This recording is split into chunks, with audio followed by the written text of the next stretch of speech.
We're going to talk about pay now, and you definitely want to get this in your notes, something you want to look back on. We have a two-part pay structure, as I mentioned earlier.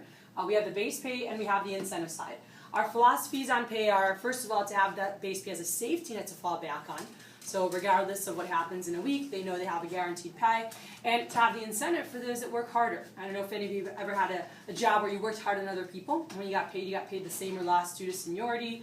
It's not really motivating. So the incentive side does allow people who do work harder to have that reflection on their paycheck.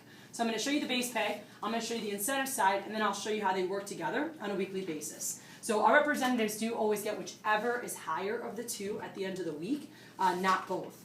So reps are also, paychecks are mailed directly from the factory to the customer's house. They usually arrive on Mondays or Tuesdays. Many of our representatives are on direct deposit, so they get paid a little bit faster. So again, I'm going to explain the base, the incentive, and then how they work together. As you saw, advertised, the base pay is $15 per appointment, and an appointment takes about how long? 45 minutes. Yeah, about 45 minutes, just depending on the customer. And just to show you guys a couple examples here, let's just take a representative working anywhere from part-time to a fuller schedule. And they'll earn anywhere from $150 to $450, depending how many appointments they've done. A representative could have done 5 appointments, they could have done 37 appointments. It's just a guaranteed pay for however many appointments they conducted. Now, all of our appointments are with somebody who's one-on-one. Customers must be over 25 and a full-time job. Why do you think we want them seeing people over 25 with a full-time job? Closer to the target market? They want to know why they could. They actually could purchase, and it's someone who actually would, have a use for the product. So a 12-year-old without a job isn't going to buy Cutco. That's for sure. Also, we do these one-on-one and not in a group. Why do you think we'd want them doing one household at a time versus parties? They get paid more. Comfortable? Yeah, more comfortable. More? They're able to connect with the customer as well. They have a deeper connection, which helps them build their business, more recommendations, and obviously helps impact their sales. So that's really positive. Now this right here is a presentation verification form. In our office, we refer to these as time cards. And on here, what our representatives do is they keep track of all their appointments. They put the date and time they saw someone, name and address, and they just keep statistics of all their work. This is something they'll turn in on a weekly basis with all their order forms. We'll talk about that at the end, but this would be their time card, so you guys can pass that around.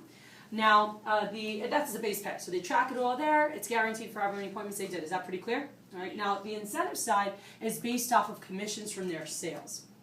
And again, it's designed to reward those that work harder, that do a little bit better. All right. So what happens is, on the incentive side, all of our representatives start at 10%. All right. This is based on career sales. So, Mary Lou, your friend Johnny, who started with us, when he started off his first weekend, he was at 10%. I'm not sure if he's told you, but he's actually currently at the 25% mark. And I'll show you guys how this works. But someone who's brand new, like Johnny his first weekend, if he did his first appointment, what would he make off of it?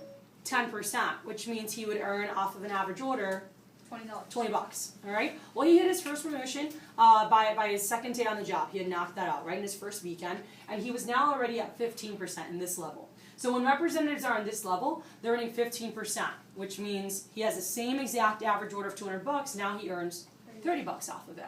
And when he got into this level here, off that same order, he was making $40. Obviously now he's making more. As they keep moving up, they earn more money off the same amount of work, which is really exciting. But this is all based on career sales. It is cumulative. It's not on a weekly or monthly basis. It's just the longer someone's been with us, obviously the more sales that they have under their belt. And your friend's been with us for over a year now. She's actually over 50,000 in her career sales. So everybody's different. Where someone who's brand new might like your friend, he's just shy of his first promotion. So everybody's at different levels.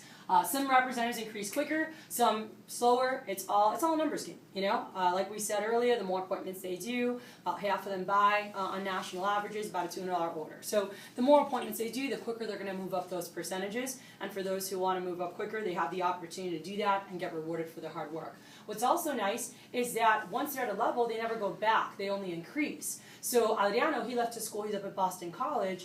And when he comes back to work during the break, he's not going to restart at 10%.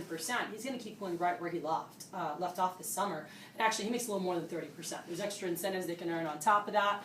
We go over that in the training seminar, but it gets pretty exciting. So what we're going to do, I want to show you guys how these two work together on a weekly basis. So we're going to look at a representative the first 3 weeks of their career with our company.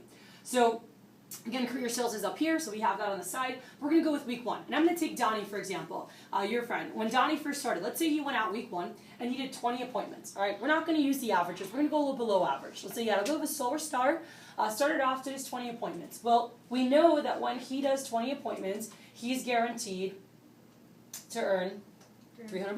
All right, so we know he has that $15 guaranteed pay. So let's say Donnie's first week sold $1,000. All right, 5 average sales, and off of that, he would have earned 10%, which means he made $100. Correct.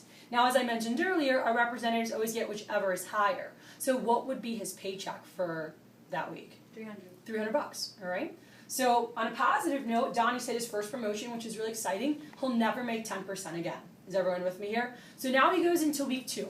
Week 2, we're going to go with the averages, all right, national averages. And let's say week 2 he goes out and he does 20 appointments, all right? Well, off of those 20 appointments, again, we know he's guaranteed at least $300. Now let's look at the sales. So if he did 20 appointments, on average, about how many sales would he have out of 20? Half, which is 10. 10 times 200, $2,000. What percentage is Donnie at now on week 2? 15%, which means that he earned $300 on his commission side. So what would he get? Well, $300. That's what he was guaranteed. So he made what he was guaranteed. So he sold $1,000 week 1. He sold $2,000 week 2. So what level in his career is he now? 20%.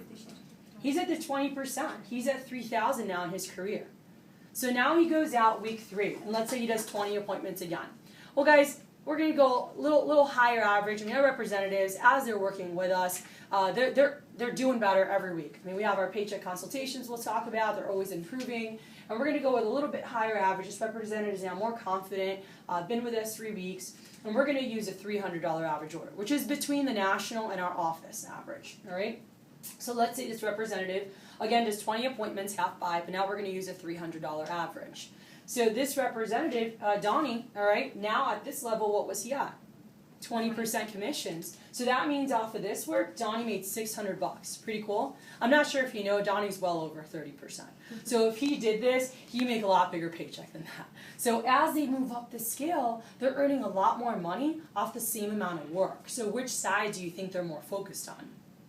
The incentive. The incentive, obviously, but they love the fact they always have the safety net of the base, all right? And so that is there as this floor to fall back on, so they always have that. But with the incentive, our representatives have an opportunity to earn more. So just to recap for clarity how it all works together, representatives are paid weekly. Representatives always get whichever's higher at the end of the week, not both.